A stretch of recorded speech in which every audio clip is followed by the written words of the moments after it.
Ladies and gentlemen, welcome back to the Warp Core Podcast. It is I, UrzaMaster. Joining me as always, we have Fert Derby and Lord Uther. Gentlemen, welcome and good morning.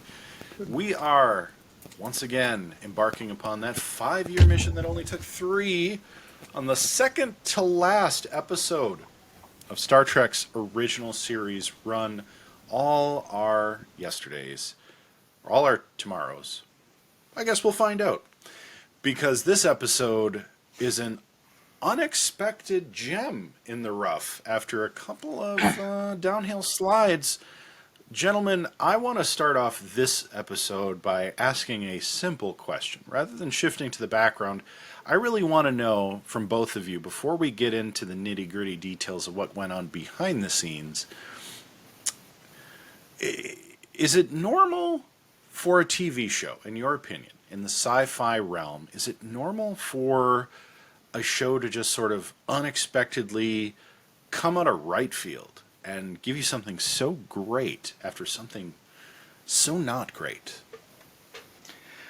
You know, that may have been the case in this era that we're talking about here, pre-golden age of television, when you had, I wouldn't say serial inconsistencies, but you had it was much more open to varying degrees of quality, kind of like reading an earthquake, seismometer. Not just with Star Trek, which obviously was a trailblazer in this genre in the late 60s, but move ahead a decade to the 70s when you had science fiction themed content like The $6 Million Man or The Bionic Woman, or we'll be talking about this a little later, Lou Ferrigno, The Incredible Hulk, Bill Bixby.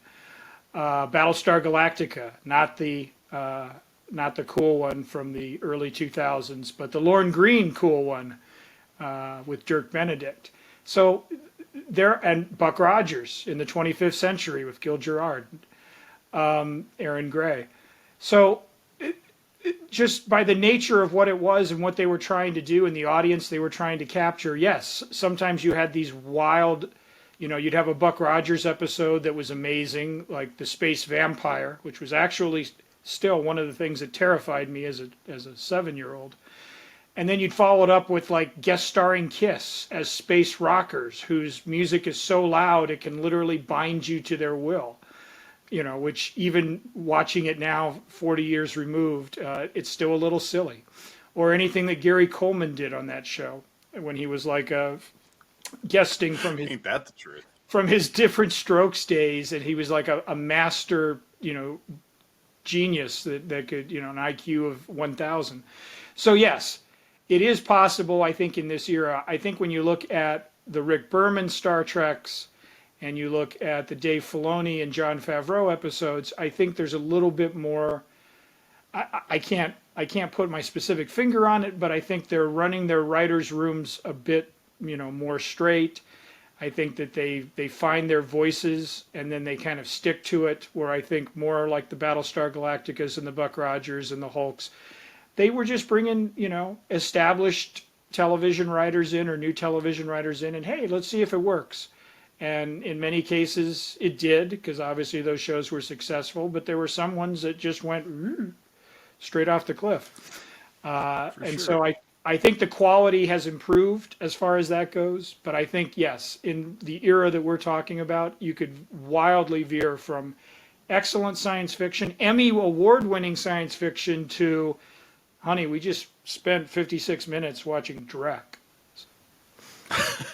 Uther, what do you think? Like, what do you remember from these days? Like, is this something you felt was normal at the time? Yeah, I think feedback nowadays, at least for I'm going somewhere with this, but feedback nowadays is instant, right? So they know if it's going to succeed or not. And I almost wonder, how did they judge that back then? Were they just going off of scripts that they were reading? Were they, in terms of if it was going to be successful or not? Was it letter writing campaigns like we've kind of we've heard about? Was it? Did they have Nielsen ratings then? Silly and Moss? Did they have? They had Nielsen ratings back then. And I think nowadays too, the idea of having that over overarching story that's going to keep it running through a season, right? Like you're going to have your stories, but you're still going to have some consistency that's built up there. You're going to have writers that are with you, hopefully the long haul, where it sounds like back then they were just pulling in anyone at any time, like kind of like Silly Moss was saying. So, yeah, it was crazily inconsistent, and then you just end it. Like, it was just over after 2 pretty decent episodes. And did they even know that was coming? I mean, maybe Silly Moss can give us some background there. Did they have any clue that it was going to be canceled, or did they show up and they couldn't get into their dressing rooms one day, and they're like, it's over? George Takei shows up. Nobody told him. So, Fert Derby, tell us, what was going on behind the scenes? Well, thank you to my Warp Core comrades and our loyal viewers. We are talking about All Our Yesterdays, which aired on March 14th, 1969. And at some point around this episode's airing, somebody probably got a pretty good idea the writing was on the wall. After this episode, March 14th, Star Trek goes off the air until June 3rd or so of the same year. So it was almost a 3-month layoff between episodes. And as far as the network goes, that's never a good sign. So at this point, I think they had obviously shot the last episode, what turned out to be the last episode. But I think around this point is when they were told, yeah, we won't be needing you back next season, et cetera, et cetera. Nichelle Nichols is quoted as saying that the cancellation of Trek was a self-fulfilling prophecy, and we've detailed the numerous ways season 3 had to deal with constrained budgets and just some out of left field episodes, if you will, and an attempt to try to, restart the magic, rekindle the flames that worked successfully. And I think this episode is an example of that, where we have the Leonard Nimoy Spock character sort of engage in his animal passions. And we've explored this before, most notably in the season 2 premiere, Amok Time, where Spock's getting ready to get hitched. We've also seen it on the big screen in The Search for Spock as his reincarnated self goes through Pon farr and so forth. And we'll talk. Yes, we'll talk about all that there. This was directed by Marvin Chomsky, and Mr. Chomsky, his most notable credit for me was that he did the big screen James Garner action comedy Tank in 1984 with C. Thomas Howell. He also directed Day of the Dove, which we covered right here in the Warp Core archives in Warp Core 72. And that's the one where the Klingons and the Enterprise were at each other's throats, but it turned out to be a glowy ball that was leading them astray. So you'll remember that one. And then the writer was Jean Lisette Arrest, and we talked about her on the Warp Core because she's the one who did Is There in Truth No Beauty? And she was that librarian, remember, who was at UCLA, and then she was out on the East Coast, and she'd never written for television before, but she had a couple of ideas, and those ideas got to the Star Trek production offices, and suddenly, bam, she's got 2 televised credits. Lucky her, and she kept her day job. But we talked about... Is that a winning formula?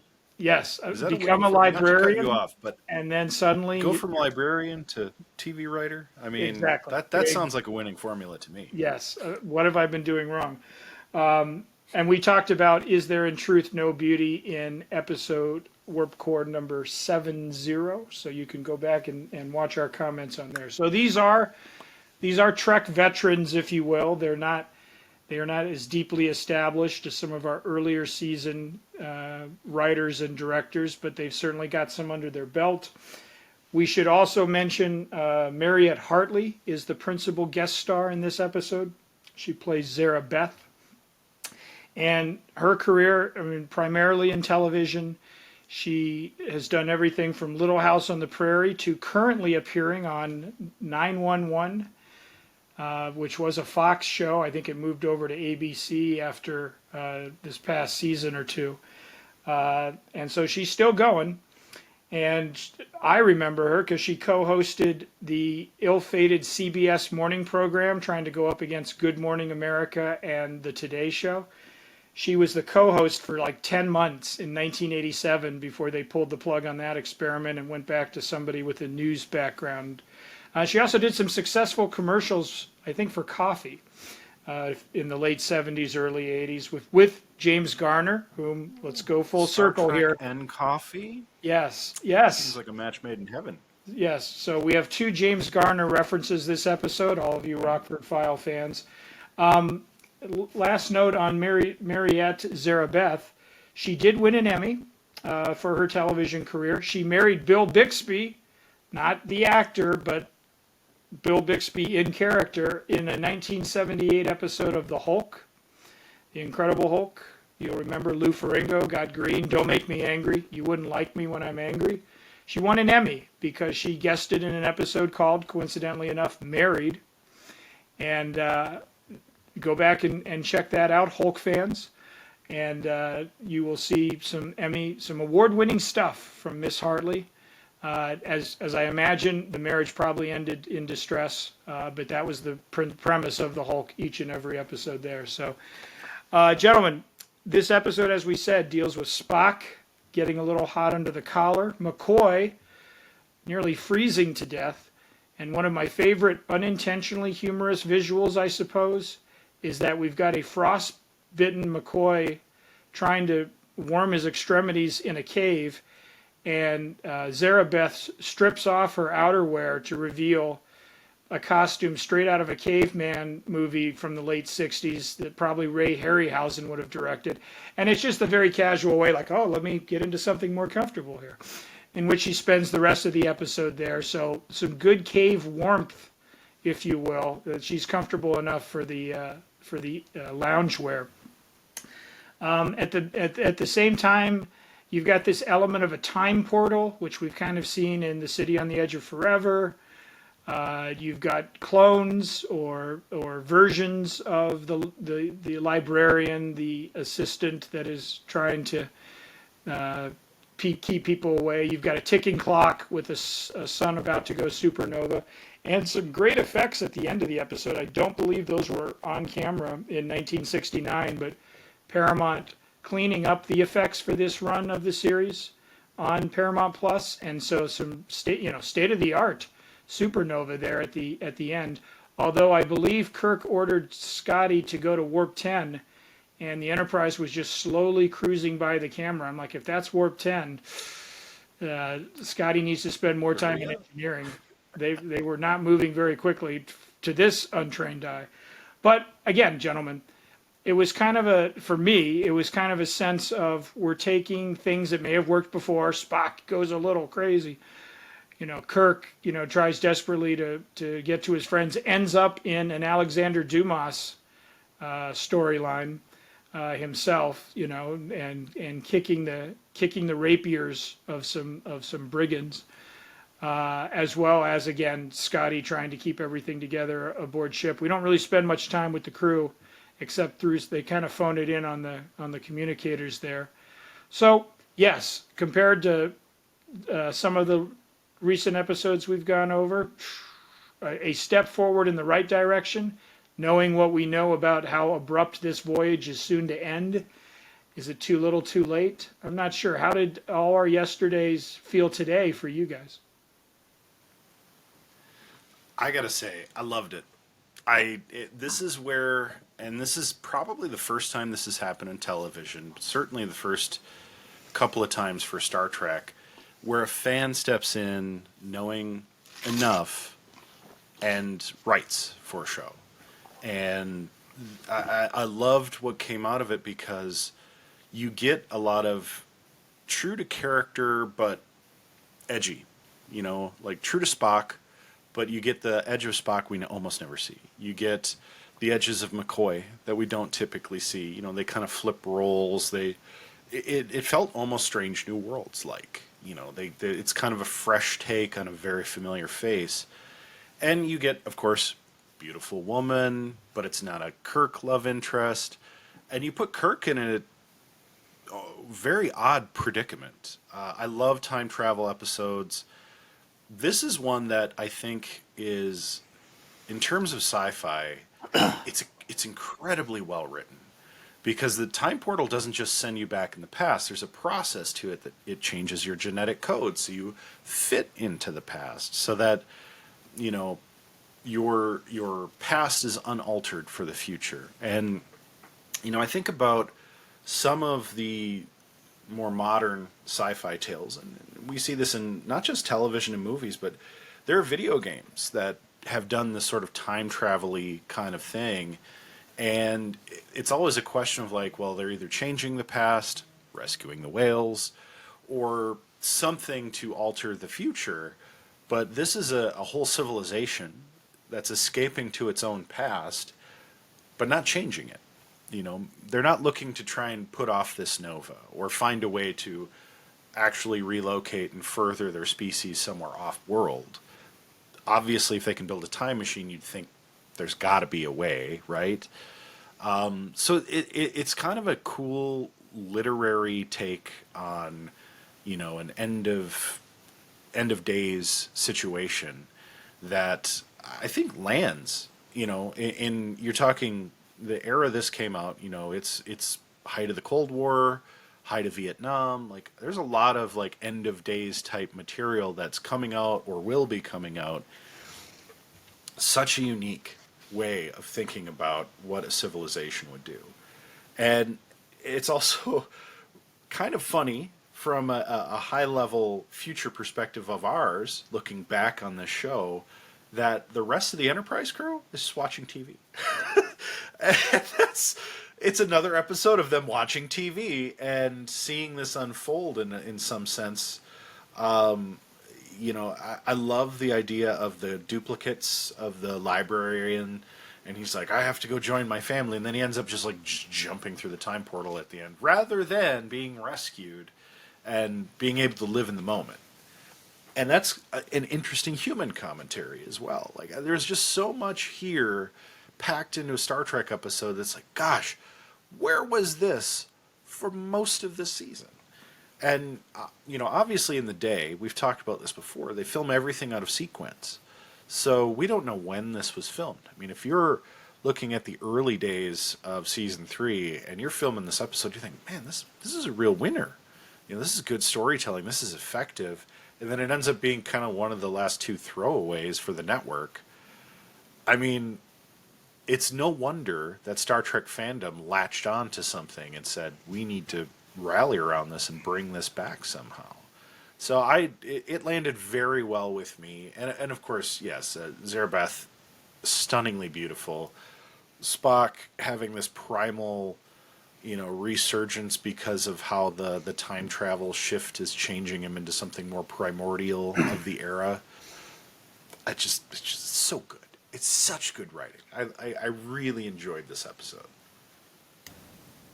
Yeah, I agree. It was just good sci-fi. And we've had that conversation many times of just having sci-fi that hits home in a sense. We see the McCoy Spock dynamic, that friction kind of gain, build up again. McCoy just calling out Spock like, you're just going to give up. That's not what you do. That is not how you operate. But that's what happens when emotion takes over sometimes. To kind of take this down a different path that I've been thinking about a little bit. It's pretty amazing how. Think about the love nowadays that like Sulu and Chekhov still get. Even Uhura and Scotty. Maybe Scotty had a little bit more of a role in the original series, but really it focused on the big 3. And to see the depth that we wind up getting with these characters as the movies come along and how people kind of hitch onto them. Everyone wanted to see Sulu have his own series, as a captain of a ship. I think that speaks to the movies that they somehow rounded out those characters well, or was it from the books? I've read a lot of Star Trek original series books, and there was a lot of character development in those that make you, again, kind of like those lesser tier characters even more and gives them more depth. So that's something else I've kind of pondered, is that people wanted to see these characters in other roles and do more things, even though we really didn't see that much in the original series. And yeah, to end with 2 great episodes, in my opinion, to end a series on that, that is a good question about how was this filmed. Was this out of order? Were they having really overarching storylines that was kind of holding the season together? I didn't see that much, at least in this, right? It was kind of like sci-fi story of the week kind of deal. And then we kind of, at least I feel this way, Next Generation, we start to see the couple plot lines that are going to span a season or a half a season, or, in Data's case, the entire series of wanting to become more human. And I've always wondered this, and maybe Silly Moss can speak to this a little bit.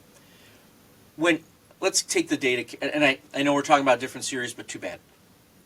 Let's take the Data character just for a second.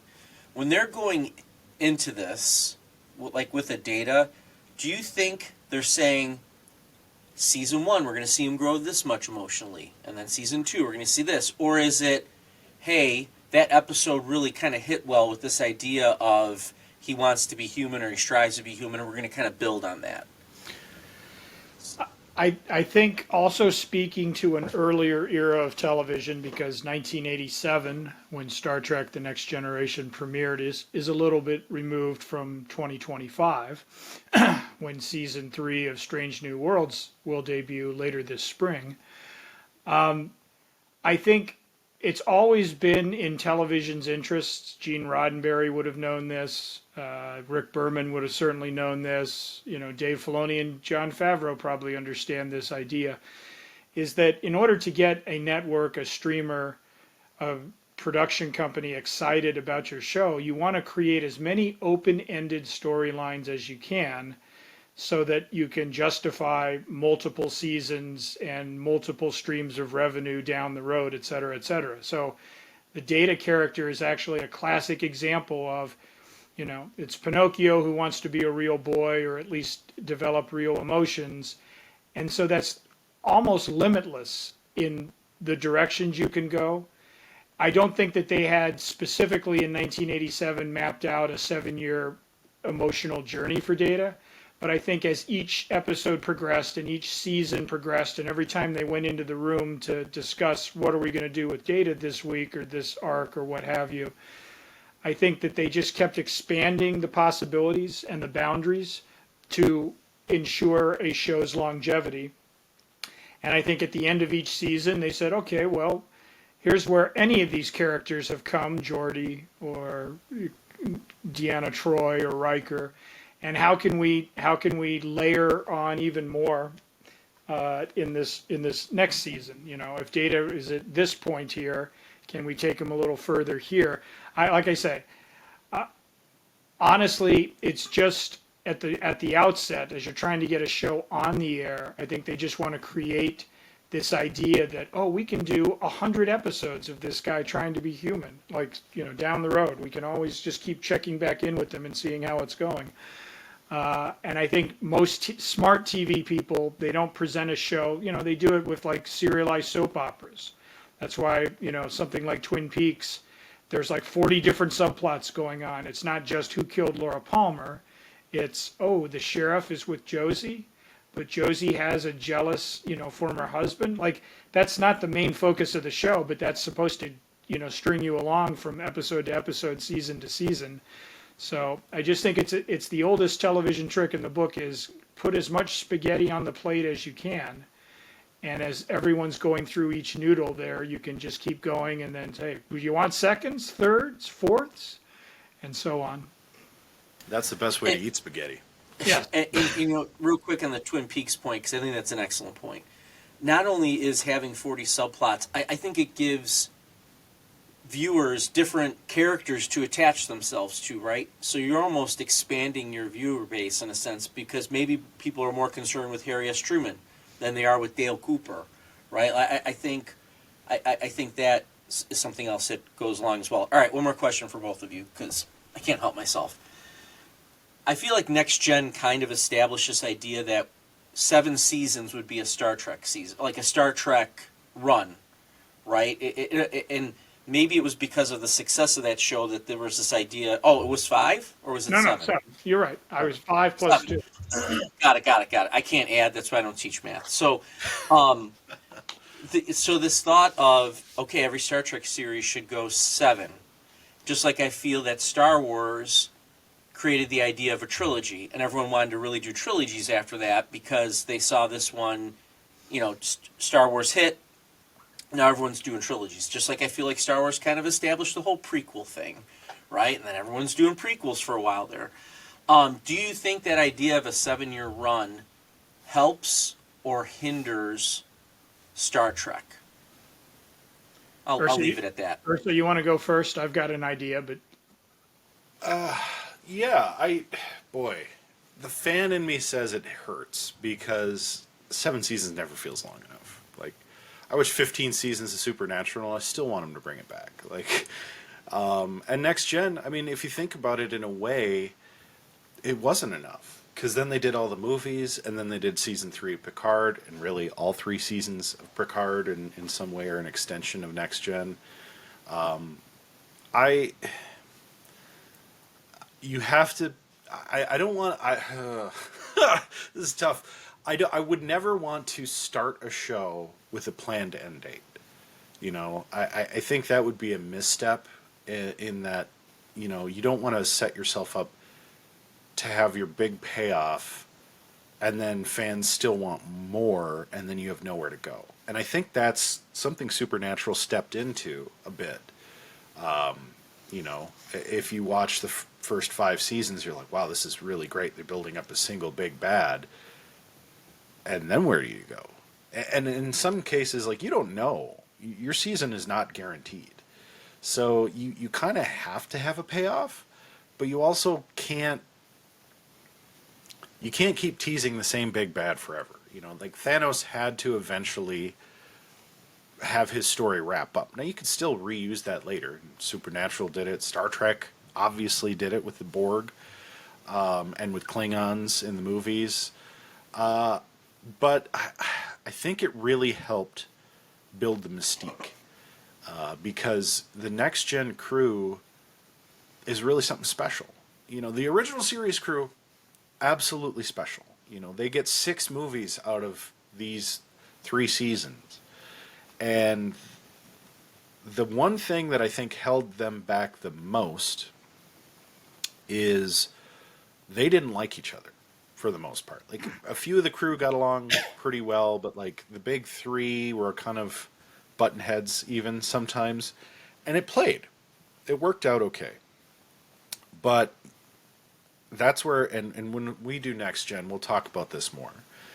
But if, let's say, they went into the original series and said, we're going to do 7 seasons, and you have this kind of behind-the-scenes problematic interpersonal relationships, which any show can have at any time, you could run into a wall.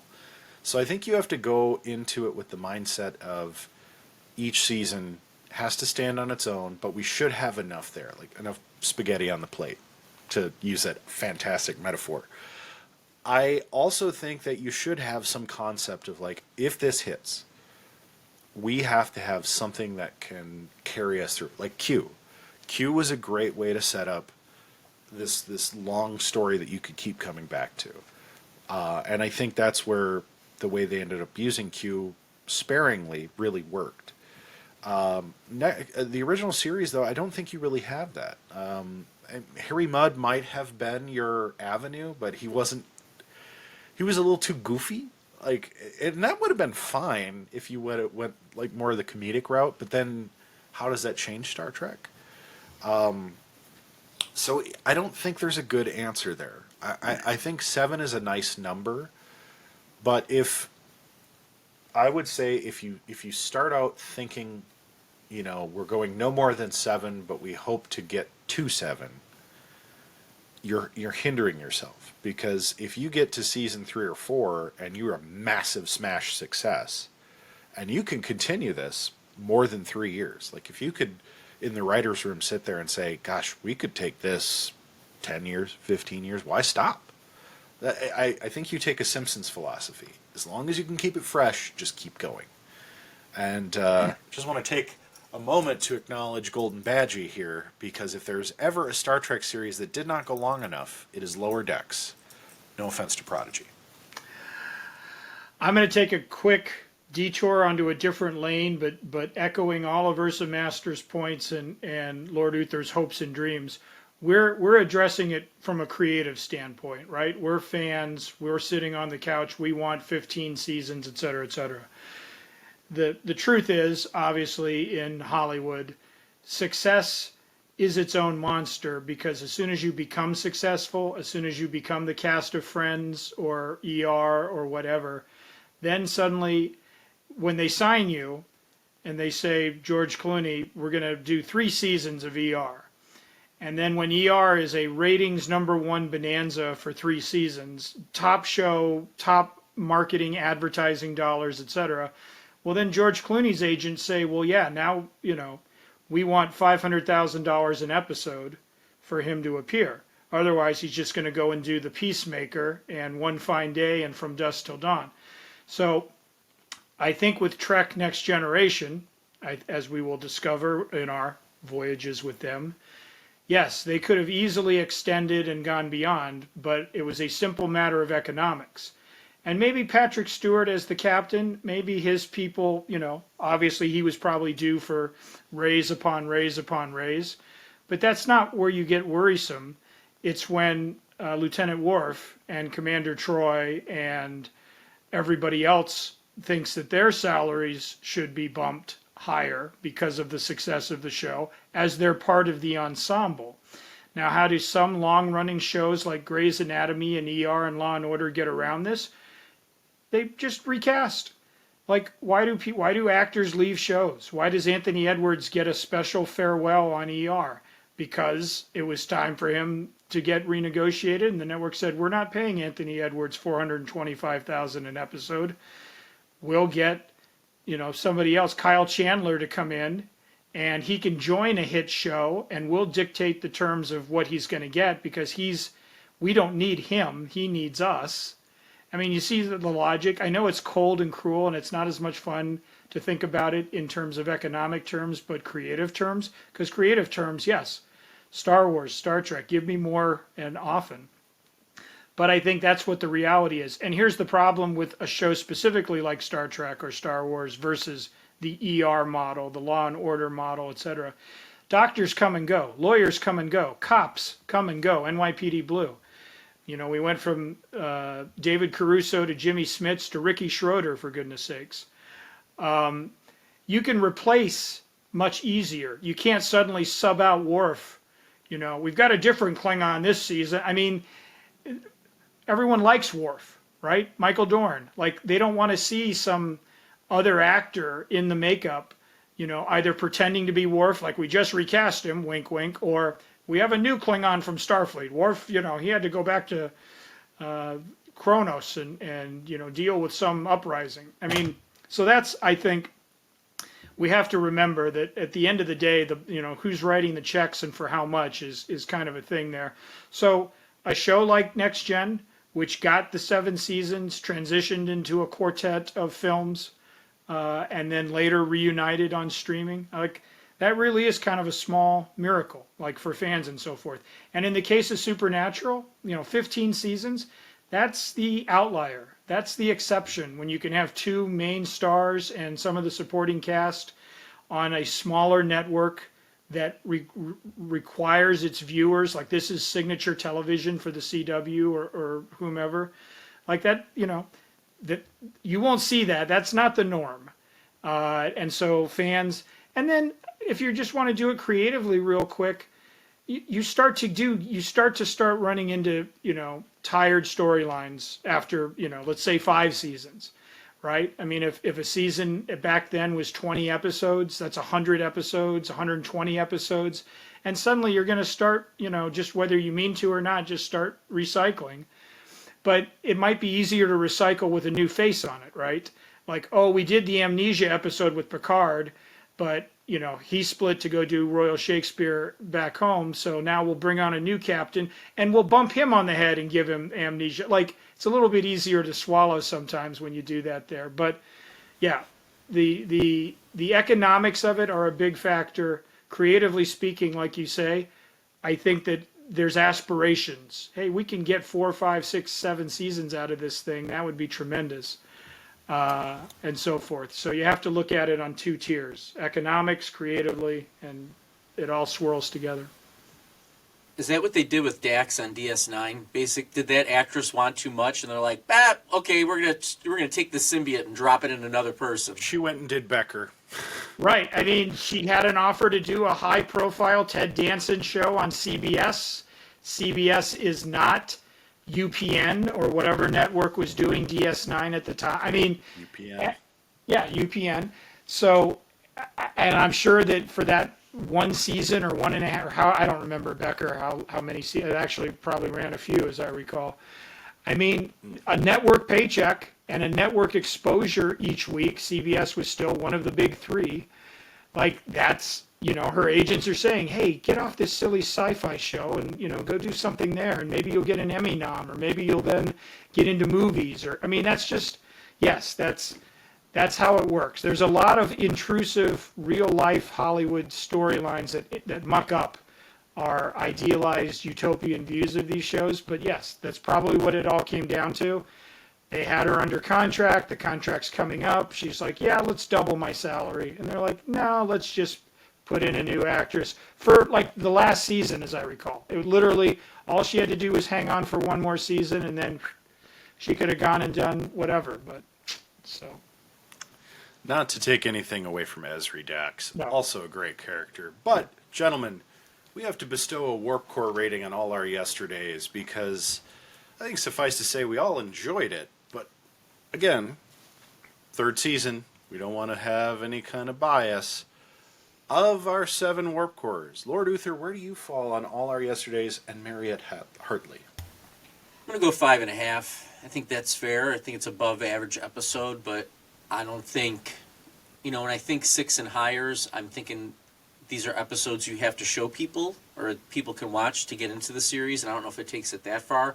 I think this is a episode that a sci-fi fan would like, but might not get them to fall for the show hook, line, and sinker. So, Fert Derby, what do you think? I've got 5 on it. I echo all of your points there. I feel that the quality is up in a enclosed context. I don't know that it rises to the level of Fantastic Trek. We'll be talking Fantastic Trek and Fantastic Drek in our wrap-up show. The final episode of the original series. Warp Core fans, you won't want to miss it. But this one, yes. In a season 3 context, strong stuff. In an overall Star Trek context, yeah, it hit its marks. So give it 5. Give me 5.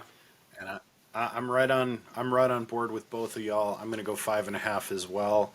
It's close to must-see Trek. It's not must-see Trek, but it's very close. And hats off to Mariette Hartley stepping in on a show where it's so easy to relegate these sort of pretty girl characters to almost background noise in the episode. Even the ones where it's like the pretty girl's sort of the menacing villain or, the key to unlocking whatever the next step of the episode is. She stepped in and played a pretty interesting role.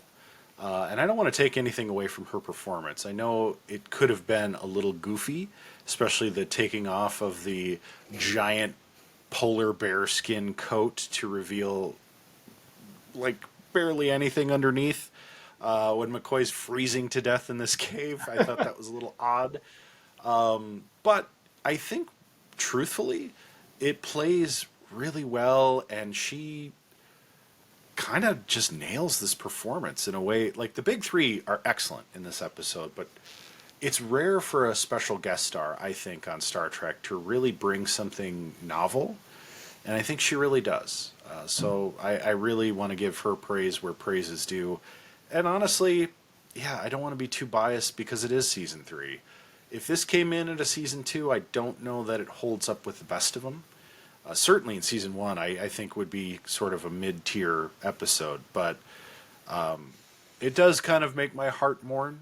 But this is Warp Core 88. Next week, Warp Core 89 will be talking the final episode of Star Trek's original series run. And as Fert Derby said, that is must-see pending rebrand streaming YouTube TV, because we're going to be recapping 3 seasons of an iconic television series that, frankly, out there, Warp Core fans, we wouldn't be here without. And from there, what's our next journey? We'll have to find out as we board that next Enterprise, or another ship, perhaps. Until then, as we always say, live long and prosper.